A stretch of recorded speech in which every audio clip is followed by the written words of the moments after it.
Welcome to The Explainer. We think of computers as these all-powerful machines, right? But what if I told you there are some problems, some questions that no computer, no matter how powerful, will ever be able to solve? It's true, and this mind-bending concept is called undecidability. So to really get a feel for this, let's start with a dream every programmer has had at some point. Can we build the ultimate bug checker? I'm talking about a magical program that could look at any piece of code you throw at it, your web browser, a complex AI, whatever, and tell you with 100% certainty if it's going to crash or get stuck in an infinite loop. Could we actually build something like that? Okay, so to even start to answer that question, we first need to understand the absolute limits of what computers can do. We need to define the boundaries of what is even possible to compute. And for that, we turn to this. This is a Turing machine. Now, I know it looks kind of abstract, but this simple idea, cooked up by the genius Alan Turing back in 1936, is the key to everything. All it is an infinitely long tape, a little head that can read and write symbols on the tape, and a simple set of rules. That's it. But here's the kicker. This ridiculously simple device can simulate any computer algorithm you can think of. It's the blueprint for computation itself. And that leads us to this incredibly important point. This is the big one. If a Turing machine can't solve a problem, then no computer can. Not the one on your desk, not the supercomputer in a lab, not some quantum computer from the future. It defines the absolute edge of what is computable. Period. Okay, so with that in mind, computer scientists started classifying problems. A problem is called decidable if you can write an algorithm, a set of instructions for a Turing machine that is guaranteed to stop and give you a correct yes or no answer. And it has to do this for every single possible input you give it, all in a finite amount of time. So basically, you can think of all computational problems falling into two huge camps. In one camp, you have the decidable problems, things like sorting a list. We know how to read a program that will always finish and give you the right answer. But then there's the other camp, the undecidable problems. For these, it's just impossible to create an algorithm that can solve it for every single case. The program might just run forever, never giving you an answer. All right, let's get to the most famous undecidable problem of them all. This is the first domino to fall, the one that gets right to the heart of our bug checker question. We're talking about the halting problem. The halting problem asks a question that sounds deceptively simple. Is it possible to write one master program that can look at any other program and its input and tell you ahead of time if that program will eventually finish its job and stop or halt, or if it will just run forever? So how do we prove this is impossible? Well, we're going to use a really clever and classic technique called proof by contradiction. It's beautiful. We're going to start by assuming that we can solve it. Let's just pretend we've built a machine that solves the halting problem. Okay, so let's call our magical creation the halting machine, or just HM for short.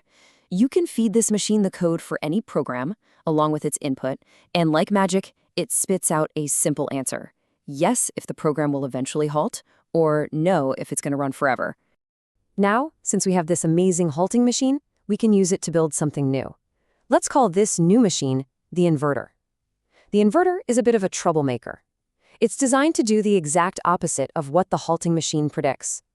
So if the HM says a program will halt, the inverter intentionally goes into an infinite loop. And if the HM says the program will loop forever, the inverter just stops right there. It halts. Okay, are you ready? Here comes the brilliant, brain-melting twist. What happens if we feed the inverter its own code as input? What happens when this machine tries to analyze itself? Let's just trace the logic here, step by step.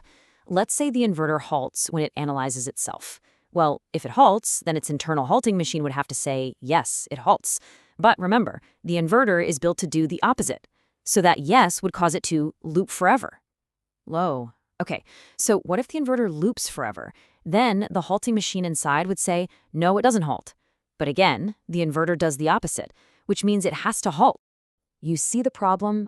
We've created a paradox. It has to halt if it loops, and it has to loop if it halts. It's a complete, undeniable, logical contradiction. The only way out of this logical mess is to realize that our very first assumption, the idea that we could build that halting machine to begin with, has to be wrong. It's the only conclusion. The halting machine simply cannot exist. And that means the halting problem is undecidable. And that means our dream of that ultimate perfect bug checker, well, it's logically impossible to create. It can never be built. Okay, so the halting problem is undecidable. But here's where it gets even bigger. It's not just one isolated puzzle. It's the first domino to fall in a whole cascade of impossibility, proving that tons of other problems are unsolvable too. The way we prove this is with a super powerful technique called Turing reducibility. It's actually a pretty simple idea. Imagine you have a new problem. We'll call it problem B. If you can show that having a magic solution to problem B would let you build a solution to the halting problem, well, then problem B has to be undecidable too. Why? Because if it wasn't, you could solve the halting problem, and we just proved that's a paradox. So let's look at a really classic example of this in action, the post-correspondence problem, or PCP.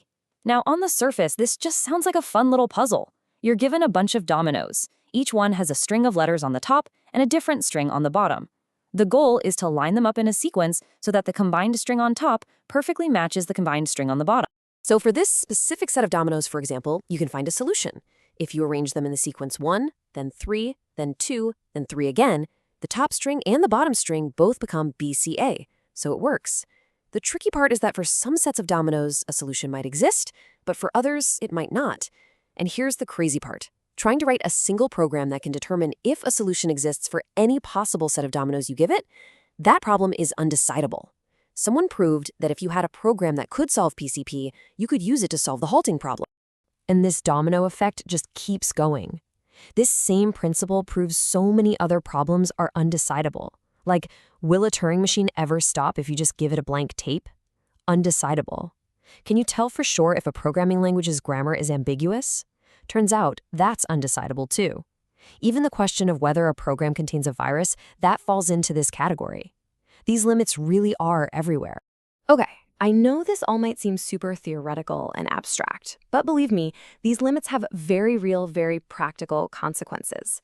This isn't just theory. It affects the technology you and I use every single day. Take antivirus software, for example. We just mentioned that the virus detection problem is undecidable, and now you know why. A truly perfect virus scanner would have to predict exactly what a program is going to do in every possible situation to see if it's malicious. And what is that? That's just a version of the halting problem, so it's impossible to be 100% sure. That's why antivirus software has to rely on looking for known virus signatures or guessing based on suspicious behavior instead of having absolute proof. It also explains why our programming tools, as smart as they are, have limits.